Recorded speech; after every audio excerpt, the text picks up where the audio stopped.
Morning everybody, how you all doing? So I didn't do a video yesterday. The video that was on yesterday from Chesterfield actually filmed the day before. I actually had a day off from doing any film. I was doing other stuff, and I didn't come out for morning walk either, and I could tell a difference. I could definitely tell a difference with not doing it because, you know, didn't feel right within myself. So I couldn't wait to get out today and do the morning walk video because I know you guys enjoy it. I enjoy the walk as well. So yeah, right, let's talk about what happened yesterday regarding the, I'm not going to call them asylum seekers because they're not asylum seekers, they're illegal immigrants. The illegal immigrant that was going around from school to school in the Thames Valley area. And, you know, this is a guy, right, this is a guy that the police the day before arrested because he attempted to go into, did he try and do several of the schools as well? I don't know, tell me in the comments below. But this guy is clearly a risk. He's clearly a danger, because why in the hell would anybody go from school to school looking for a way to get in? That is extremely suspicious activity. And he was arrested by the police the first day, but then they released him because they said he committed no crime. You know, at least keep an eye on the guy though, You know, he's trying to break into schools. You know, especially after Southport and all that kind of thing, you would think that any sort of activity like that would be at the top of the list. It's like, yeah, anybody doing that, we want to keep an eye on them. But, you know, Thames Valley Police, nah, no. So, yesterday, this guy was wandering around several schools trying to get into them. People were phoning the police and they were told that they didn't have any resources, they didn't have any officers spare to go and take a look around. It's like, surely that's a fucking priority. You know, some guy, I don't care who it is, I don't care if it's foreign or domestic, it's suspicious activity, isn't it? It needs investigating. This is something that you need to do. But no, we haven't got any resources. We've got no resources, check it out. Anyway, Adam Brooks got involved. I think is he permanently on GB News, or is he just a contributor? I think he's just a contributor. So Adam Brooks went down and got involved, and he was down there, and I think he actually phoned the police, and he was saying, you need to get down here because this guy is wandering around. You know, the school where he tried to break into was on lockdown. The teachers run the desk, the kids run the desk, they closed the blinds down, they locked down the school. And apparently he entered one school. I'm not sure which school that was. He entered one school. So eventually they actually sent, I think it was just a patrol car around looking for him. There's a manhunt for him. There was an active search for him. Eventually, you know, this wasn't just instantly. This was after multiple people were calling it in, and after several hours of him just wandering around. You know, he could have done anything in those several hours where they didn't respond. The police just didn't respond. Didn't respond at all. And he could have done anything. And we could have had a similar Southport incident. I mean, yesterday, there was an attack at a school. Who knows if these things aren't coordinated? That this guy was part of some kind of international terror cell, and they planned this particular day, yeah, we're going to do an attack here, we're going to do an attack in France. The guy in France was shot dead after the attack that he did. So who's to say that this guy wasn't trying to do the same thing? Or at least, you know, doing reconnaissance to carry out a similar act like was done in France. But no, our police, completely incompetent, completely oblivious to the threat. Well, they're not oblivious to the threat, they know the threat, they just don't care. That's what it is, they just don't care. A school, you think a school would be a priority, wouldn't you? A school with children in it, our children, would be a priority. But no, it's not a priority at all. They're too busy looking for people saying hurty words on the internet, aren't they? That's all they care about. Anyway, fast forward into the night. So, because of the incidents during the day, there was a flash protest outside the Bell Hotel in Epping, where all that sort of thing. Was it Epping? I'm not sure if it's Epping or not. Anyway, the police turned out in force. There were 40 officers for a small crowd of people. And this is my point, right?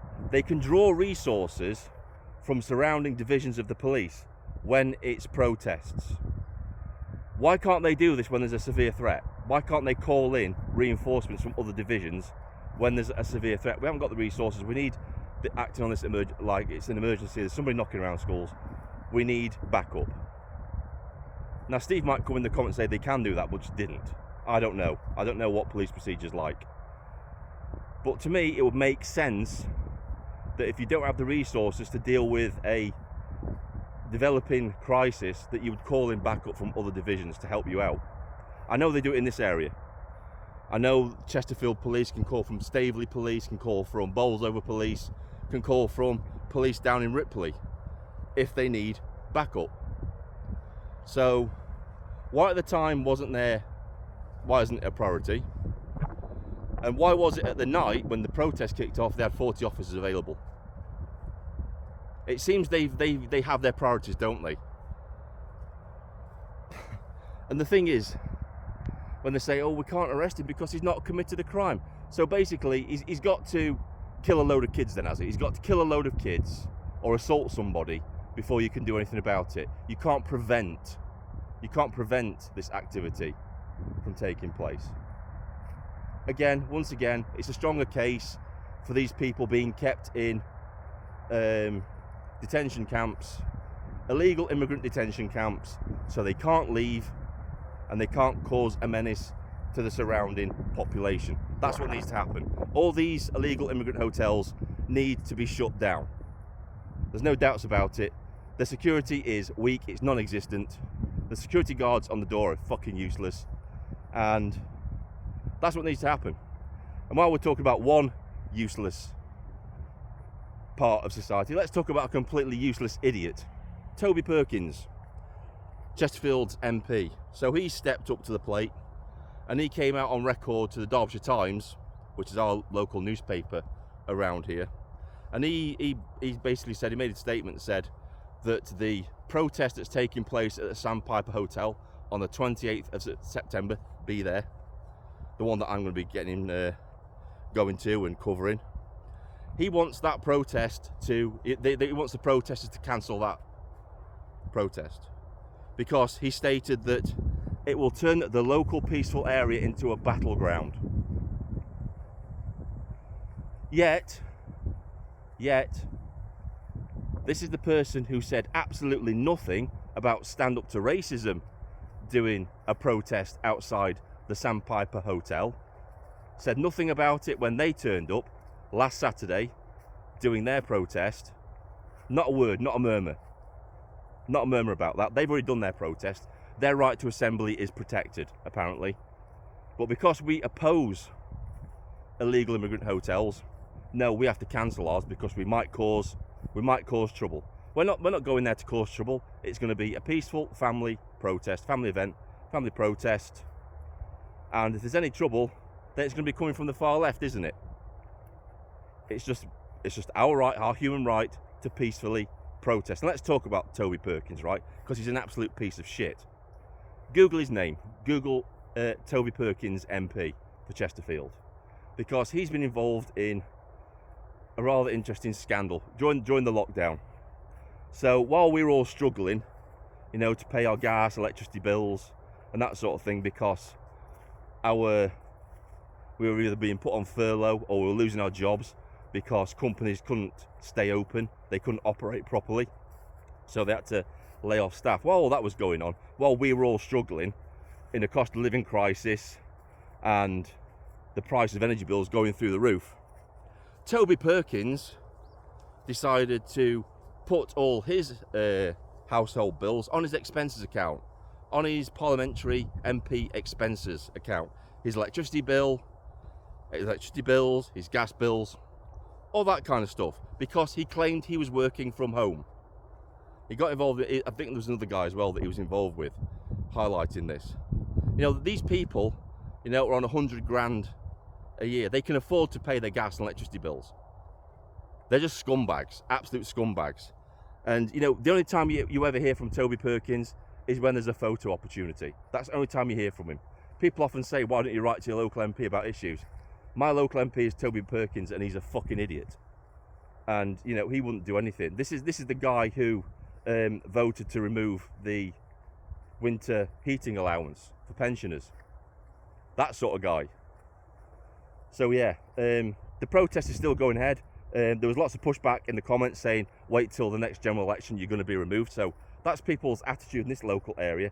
I think the Labour stronghold of Chesterfield is going to fall at the next general election. I don't know who's going to get in to power, but I can tell you something, it won't be Tory and it won't be Labour. They're going to fall. They're going to fall this time around. They're going to be removed because they're absolutely fucking useless. All of them. It's an absolute shithole, the town centre. It really is. Anyway, that's all I've really got to say on here. Look out for that event on the 28th. We'll see if we're going to do a live stream from there yet. I'm not sure yet. It might just be a video, but we'll try it. We'll try a live stream from there when it happens. So it's not this Sunday. I think it's next Sunday. The protest, the 28th. Is that it? I think it is, yeah. Yeah, the 28th is not this coming Sunday. It's the Sunday after. So watch out for that one. It's going to be an interesting one, guys. We're going to be keeping an eye on the Derbyshire police because they're notoriously woke. And we'll see what happens. We'll see if they try and stop the protest. We'll see if they try and put some kind of dispersal order in place to try and stop us from assembling. That would be interesting, wouldn't it? Right, guys, this is Vindicator. Sign off.